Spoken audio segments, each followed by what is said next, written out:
Welcome to the Tech Egg. Don't get scrambled. Enjoy the video. In this video, I will explain how to start your Rolls-Royce Cullinan.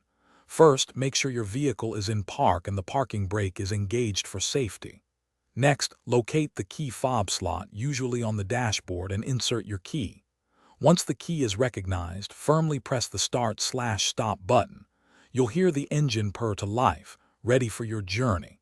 It's a simple process, ensuring a smooth start every time. Understanding your Cullinan's key fob is crucial for a seamless start. The vehicle needs to detect the key fob inside the cabin to allow ignition. While some newer models offer keyless starting by simply having the fob on your person, others require it to be placed in a specific slot. The Start/Stop button is usually conveniently positioned on the dashboard, often near the steering wheel, for easy access. Always ensure the fob is recognized before attempting to start. Before you embark on your drive, a few quick checks ensure safety and comfort. Always confirm that all doors are securely closed. The Cullinan will alert you if any are ajar. Take a moment to adjust your seat and mirrors to your preferred settings, ensuring excellent visibility. Finally, glance at your dashboard for any warning lights.